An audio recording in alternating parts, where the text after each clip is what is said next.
I'm about to say, if you ain't the water hosher, I guess I can annoy you like a normal person then.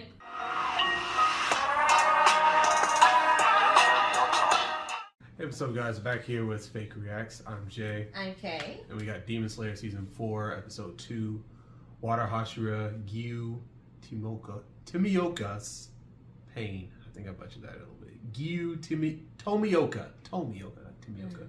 Tomioka's Pain. So I guess based off the title, we're going to see probably why he left the meeting. You know, he's feeling some type of way. So yeah, I mean, you know, Easy. That's it. You know, we saw a little action at the beginning of the last episode. What's his name? Sanami and Iguru, the wind and the snake guy. The snake. Mm-hmm. They jumped into the Infinity Castle, so that was kind of like the big thing we saw. And then you know, now it's kind of like training era. Yeah, training. You know, for Muzan, who's probably going to be a little active now. That you know, there's a demon out there that can thrive in the sun, you know what I mean? They brought in a demon to help for the research, so lots of development characterized. So now I don't think we're going to see much action, but more so like I feel like this is something you find in anime tropes a lot. You know, just essentially the characters getting their power ups, being able to unlock new skills. So I'm interested in seeing it. So you ready? Yeah. Let's get into it. Let's get into it. Let's see. He must have said I'm leaving. They gonna barge in. Just stop fighting him.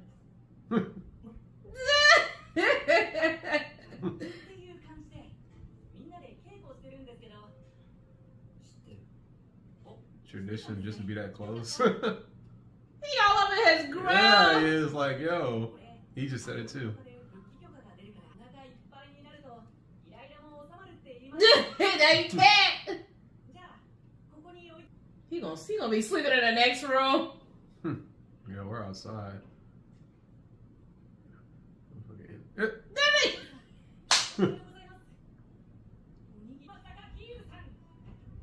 I would be annoyed too. I'm about to say, if you ain't the water hosher, I guess I can annoy you like a normal person then. About that, it's not about. Look at he can't even sleep.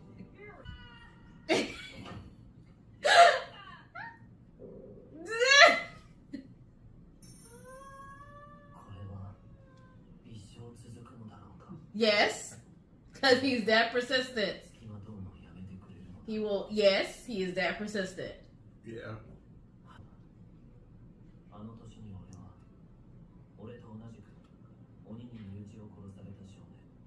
I understand though. Oh, he sacrificed himself. Well, that's why he doesn't feel like he doesn't feel worthy to. Yeah.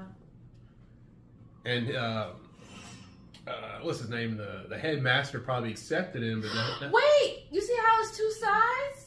Yeah, to his robe. Yes. Yeah, he probably wears something. Yeah, I was just gonna say that he wears it in memory. Yeah, exactly what I was gonna say. Yeah. I can't remember him exactly, but he was the one that died from that one demon. Yeah, that we saw. Yeah. Right. Okay.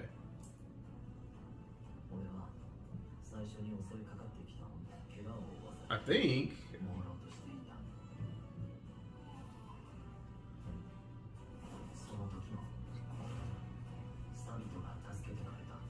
He was water. Yeah. Yeah, I think I'm remembering him. He's like season 1. Yeah, I remember him. I remember him vividly. He was one practicing with right here. Okay, that's what I'm remembering. Right here. Yeah, exactly. Because I'm just like, I don't remember seeing Gyu there, but... And he couldn't save him. Oh, no, he didn't meet him. It was a ghost. It was a ghost. It was ghost. Yeah. Okay. Alright. Yeah. No, because I was trying to remember, because I was just like, there's no way he met him at the same time, because that would make Gyu and Tanjiro the same age. That's what I was thinking, but okay.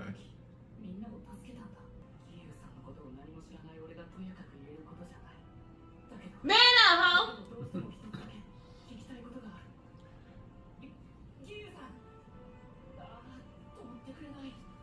Sabito, come on.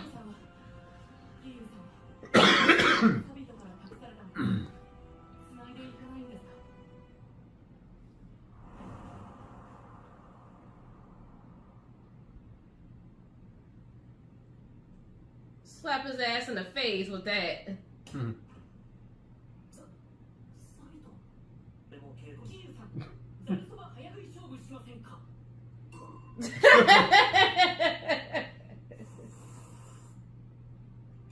They going.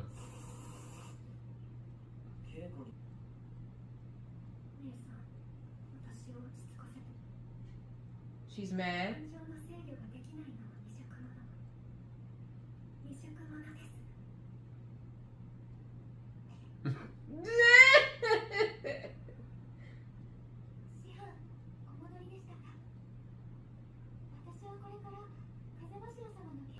Well, what did you think of the episode? It was good. I'm glad we got an answer. Yeah, and a little bit of Gyu's backstory. I do like that part a lot.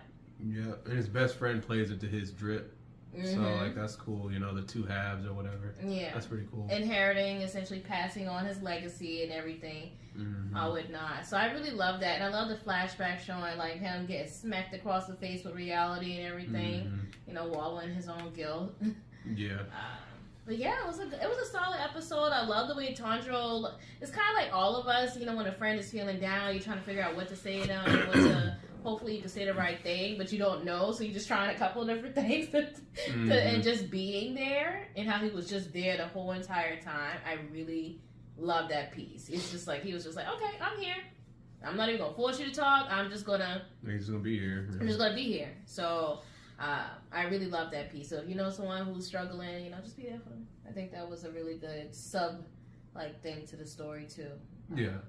But yeah, anything else for you? I mean, it was pretty solid. I enjoyed it. Yeah, it was good. I'm glad we got an answer on why he's felt like that. You know, like I was saying in the reaction, you know, it's kind of like that feeling of feeling like a fraud, like you shouldn't be there, but then also like what Tanjiro said as far as like, you know, you felt like you should have died and somebody else should have lived longer. Based off of, you know, different things. Based off of, you feel like this person was better than you for this situation, you know. And Goku being better to take on the bigger picture than Tanjiro, you know. Yeah. That's why he feels like that. And then Gyu, seeing how strong Sabito was, you know, he probably felt the same way. So it's... you know, they both definitely had, you know, correlating feelings, which is why, you know, Tanjiro was the best person to go try and cheer him up. And then also Tanjiro having the persistence and, you know, he has a way of talking and stuff like that. He does. You know, definitely helps. So it's great that they're going to be training together. But, I mean, Guy was strong, so, you know, it's kind of like... strong. It's like, dang, it made my list last week because I forgot who the user was, so we were talking about, like, the rankings of, like, the Hashiras and stuff, and I did put him last. The water one. Well, you know, I would... Him. Like, if I had to put, like, 3 categories, like low, mid, and then, like, high, Gyu's probably in low just because, I mean, he just said he doesn't feel like he can manifest a mark. But at the same time, we heard... I mean, I think a mark can manifest on anybody. I think it's kind of like a it's a trial. And it's kind of like a morale thing. As far as what they said last episode, they were like, if one person has it, it can kind of spread. You know, kind of like a positive virus. You know what I mean? Like it can kind of spread to other people. So it doesn't seem like it's inherited. Now, you know, one person probably can inherit it and then give it to others, right? But I don't think it's like something that's solely only inherited, you know? I think it's a trial because based on what they were saying about like the heartbeat and essentially your temperature, I do feel like in the process of them like achieving that, they are essentially dying and like surpassing a certain limit in terms of like their bodies. So I feel like it's a trial. You either fail the trial or you pass the trial, and I feel like only 2 of them has passed a trial because you got to think both of them are in situations where they technically were dead. Yeah. Like, well, yes. Him being in that water. Especially him. I forgot her situation. She was just trapped, I think. Yeah, I think she was trapped or something like that. Yeah. So, Chapter about to die one, too. Yeah, and even Tanjiro, when his flared up, remember, his body was, like, broken down. So, and he just wears it, though. Yeah, so, like, he that's wears it thing. all the time. But I thing. think, I feel like Tanjiro, his is more like, what's what I'm looking for? reincarnated in a way. Yeah, I was gonna say his is solely inherited. I think his is like reincarnated, but I also think that it comes with a curse. Does that make sense? So maybe that's why his is like that. Because more or less, there is some level of connection between that first person with I forgot that man's name. The first what? The first like the Hashira with the other one with the scar mark, the older one. Because remember we thought it was his daddy. The red one with the ponytail. He now apparently I'm only guessing. He's the one with the 6 eyes. Yes. Okay. So I think there is some like correlation between that Hashira. I thought you were talking about the upper one. I think upper one is that Hashira. Yeah. So, which it's one of those things where it's like, okay, it looks obvious, but we'll have to see. Yeah, so I think it is just based on appearance and stuff like that. But I think that is also synonymous with a curse because I do feel like obviously that Hashira and his daddy knew each other in some capacity or that lineage. So I think it's more so. I think we talked about it being a clan thing, but it could be why Tanjiro manifested that as a curse or something. Like I don't know, but we're gonna keep watching to find out. But I think that's why Tanjiro wears his all the time. That's my theory now. Yeah, and it's like you can't really. It's one of those things like I don't think you can turn it off or take it that's what I said. It's a curse. Yeah, so now that we know more about the mark, it's kind of interesting because it's like I'm trying to remember how upper one looks. Upper one still has a mark. No, I don't think no. I can't remember. Upper one has 6 eyes. 6 eyes. It doesn't have a mark. I don't think he has a mark. I'm trying to remember how it looks. Because I was gonna say. I'm scared I'm gonna get spoiled. Because I was gonna say it'd be deadly as hell, like for him to have a mark and be a demon. It's like you got a power boost and you can recover. Like, ooh, that's a lot, But I'm trying to remember now. I don't think he has a mark. He probably just has the 6 eyes that he's got. But that's all I got. But yeah, no. So what I was saying about the whole tears thing, I kind of feel like, even though we saw him fight, I feel like Rengoku, Giyu, and Tengen are probably in that category. Because remember, Tengen said he wasn't like special. Yeah. Rengoku said the same thing, but we saw how strong he was. Giyu, he's kind of saying the same thing. So you could probably maybe put Giyu maybe like right with Rengoku or above. And then you got like the middle. The middle might be like I'm trying to remember. The Hashira. I think it's the butterfly Hashira, because it was only 7. Okay, so you got the butterfly. Hold on, I wrote it down. So you got the girl. The girl, she's probably top tier just because she's got a mark, and then you got I forget his name. The one that got trapped in the water. Mist. In the mist, yeah, he's probably top tier. I feel like if you got a mark, I feel like the mist and the butterfly are like mid. No. Or upper mid. They might be upper mid, like because they got a mark. I think they're upper mid because they got a mark. And then I think the top 3 is Stone, Wind, and Snake. They're portrayed like that, yeah. So it's like yeah. Well, we'll see. I guess we'll have to see. I mean, Stone definitely up there. Stone definitely up there. Yeah. He clapped that hand. He said, "Sit your ass down." We're gonna discuss. We're gonna discuss. So pray not to have to whoop y'all ass. But I gotta say it like 3 times. Anything else? No, that's it. Well, if you enjoyed watching this episode with us, definitely will ask you guys to go ahead and give it a like down below. Comment what your thoughts are. I think I mentioned like comment down your rankings in terms of like what you think in terms of like order, who's like the strongest or the least strongest Hashira. What did you think of Giyu's story? Any predictions? Of course, no manga spoilers.